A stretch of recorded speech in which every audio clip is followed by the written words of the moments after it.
எண்ணம் எழுவதற்கு காரணம் என்ன?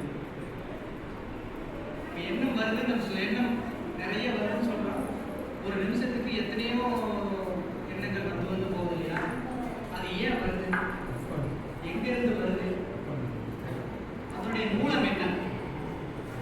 அது எங்க போய் முடியும் அப்படின்னு நம்ம தெரிஞ்சுக்கணும்ல. ஏன்னா எண்ணம் போல் வாழ்க்கை, எண்ணம் தான் எல்லாமே அப்படி நம்ம நல்லா பேசுறோம். ஆனா அதை பத்தி நிறைய படிக்கணும். ஆனா அதோட முதலும் முடிவும் என்ன அப்படிங்கிறத பத்தி நம்ம தெரியாம மேலோட்டம் அப்படியே தாமரை இலையில தண்ணீர் போற மாதிரியே கண்ணாடியில முகத்தை பார்க்கும்போது நம்ம உருவம் அப்படி ஒட்டிக்கலாம். கண்ணாடியில் நம்ம பார்த்துட்டு வந்துட்டோம்னா உருவம் கண்ணாடியில் ஒட்டிக்கலாம் இல்லை.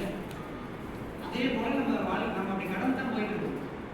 அதனுடைய முழு அர்த்தமும் கருத்துக்களை நம்ம புதுசா எடுத்து வாழ்க்கையில பயன்படுத்துறது. அதனால தான் நிறைய விஷயங்கள்ல வந்து கடந்து போயிட்டே இருக்கிறோம். ஒரே விஷயத்துல மறுபடியும் தோல்ந்து போறோம். வாழ்க்கையில் வரக்கூடிய சிக்கல்களை நம்ம சந்திக்கிறதுக்கு போதிய மனமில்லாத நிலையில சிக்கிக்கிறோம். அப்ப அதனுடைய விளக்கத்தை நம்ம தெரிஞ்சுக்கிட்டோம் அப்படின்னாக்கா நம்ம அதுல இருந்து மீண்டு வர்றது ரொம்ப ஈஸியா இருக்கும். இப்ப எண்ணம் வருவதற்கு காரணம் என்ன, எங்கிறது வருது அப்படின்னு நம்ம தெரிஞ்சுக்குவீங்களா? இப்போ நம்ம எப்பவுமே நம்ம பழக்கம் என்னன்னு பார்த்தீங்கன்னா, கோயிலுக்கு போவோம், சாமி கும்பிடுவோம், தேங்காய் பழம் வாங்கிட்டு போவோம், உடைச்சி பூசாரி உடைச்சி கொடுப்பாரு. கொடுத்தா என்ன பண்ணுவோம்? நம்ம கொடுத்த தேங்காய் நமக்கு வரலன்னா ஐயர்கிட்ட சண்டைக்கு போயிடுவோம். நான் பெரிய தேங்காயை கொடுத்தேன், நீங்க சின்ன மூடியா கொடுக்குறீங்க, நான் கொடுத்த பெரிய கொடுத்தேன், எனக்கு சண்டைக்கு போவோம். சரிங்களா? அவர் என்ன சொல்லுவாரு? தெரியாம கொடுத்துட்டோமா, மாறி சொல்ற தேங்காய் பரவாயில்ல, ஒருத்தர் அட்ஜஸ்ட் பண்ணிக்க, அடுத்த தடவை நல்ல பெரிய தேங்காய் தரவங்களுக்கு. அப்ப இப்படிதான் தேங்காயை மாத்தி கொடுத்துக்கிட்டு பிரச்சனை பண்ணிக்கிறியா அவர்கிட்ட சண்டை. அவ்வளவுதான் நம்ம கோயிலுக்கு போறது அர்த்தமும் நோக்கமும் அவ்வளவுதான். பையன் மாம்பழம் வாங்கிட்டாரு, எல்லாத்துக்கும் எண்ணம் என்ன, எதனுடைய தொகுப்பு எண்ணம்? மனதினுடைய தொகுப்பு எண்ணம். எண்ணத்தினுடைய தொகுப்பு தான் மனம். எண்ணங்களின் தொகுப்பு மனம். அப்ப மனம் உருவாக காரணம் என்ன? வினைப்பதிவு, சஞ்சித கர்மம், பிரார்த்த கர்மம், ஆகாமிய கர்மம். வினைப்பதிவு தான் காரணம் மனம் உருவாகிறதுக்கு. நான் மட்டும் என்னோட எண்ணங்கள் மட்டுமே தொகுப்பா மாறுதா அப்படின்னா இல்லை. முன்னோர்கள் செஞ்ச கர்ம வினை, சஞ்சித கர்மம், முன்னோர்கள் செய்த செயல்கள் அத்தனையும் எப்படி, எந்தெந்த செயல்கள்? பார்த்தல், கேட்டல், ருசித்தல், முகர்தல், தொடுதல், நானும் பிறந்ததுல இருந்து பண்ணியிருக்கேன். எங்க அப்பா அம்மாவும் பண்ணியிருக்காங்க, எங்க அப்பா அம்மாவோட அப்பா அம்மாவும் பண்ணியிருக்காங்க. முன்னோர்கள் எல்லாருமே எதை பயன்படுத்தி வாழ்ந்தாங்க? இந்த 5 உணர்வுகளை பயன்படுத்த வாழ்ந்தாங்க, 5 புலன்களை பயன்படுத்த வாழ்ந்தாங்க. இந்த 5 புலன்களை பயன்படுத்தும் போது அடுத்த மொழி சுவையா உணரப்படுது இந்த 5 புலன்கள் வழியாக. அப்ப அதெல்லாம் அது எல்லாம் முன்னோர்களும் பார்த்தாங்க, ருசிச்சாங்க, முகர்ந்தாங்க, சுவைத்தாங்க, தொடுகுணம் இருந்துச்சு. இதுதான் வாழ்க்கை முறையா இருந்துச்சு. வேற ஏதாவது இருக்குமா? அவங்க பார்த்தது கேட்டது எல்லாமே எங்க பதிவா இருக்கு? வித்திர பதிவா இருக்கு. அதே மாதிரி நானும் பிறந்ததுக்கு அப்புறம் அதே வேலையை தான் நானும் செய்யறேன். இந்த பதிவுகளும் ஆகாமிய கர்மமா எனக்குள்ள இருக்கு, பிரார்த்த கர்மமா உள்ள இருக்கு. இப்ப இந்த முன்னோர்கள் செய்த, அவங்க பார்த்தது, கேட்டது, ருசித்தது, முகர்ந்தது எல்லாமே சஞ்சித கர்மமா இருக்கு. நான் பிறந்ததுக்கு அப்புறம் பார்த்தது எல்லாமே, நான் உணர்ந்த உணர்வுகள் எல்லாமே பிரார்த்த கர்மமா இருக்கு. இது ரெண்டும் சேர்ந்து என்ன பண்ணுது? அடுத்த நான் என்ன செய்யணும் அப்படிங்கிற ஆகாமிய கர்மத்தை உருவாக்கு. இப்ப நான் ஏதாவது பண்றேனா? இப்ப நான் செய்யக்கூடிய செயலுக்கு நான் காரணமா? என்னுடைய பங்கு 5% தான். மீதி 95% யாருது? எங்களோட முன்னோர்கள் செஞ்சது. அப்ப அவங்க செஞ்ச பதிவுகள் எல்லாமே, நானும் செய்த பதிவுகள் எல்லாமே எந்த பதிவு வருது? வித்துல பதிவாகுது.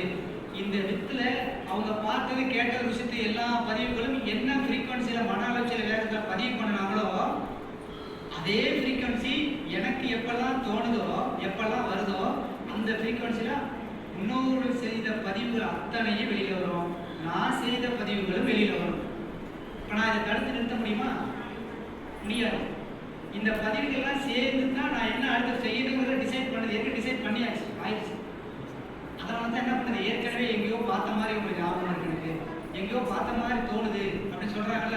இதுதான் ரீசன். அப்ப இதையெல்லாம் எப்படி மாத்துறது? அப்போ முன்னோர்கள் செய்த என்ன செயல்களின் மூலமாக எண்ணம் வருது. ஆன்மாவின் செயல்களும் அனுபவங்களும் தான் எண்ணம். ஆன்மாவின் செயல்களும் அனுபவங்களும் தான் எண்ணம். உயிரினுடைய செயல்களும் அனுபவங்களும் தான். ஆன்மா வேற உயிர் வேற, எல்லாம் ஒண்ணுதான். அதனுடைய பதிவு தான். அப்ப இதுதான் சஞ்சித கர்மா வருது, பிரார்த்த கர்மா வருது, ஆகாமிய கர்மாவா என் மூலமா வெளிப்படுது. அவங்க செய்த செயல்களும் நான் பிறந்ததுக்கு செய்த எதுவும் இல்லை.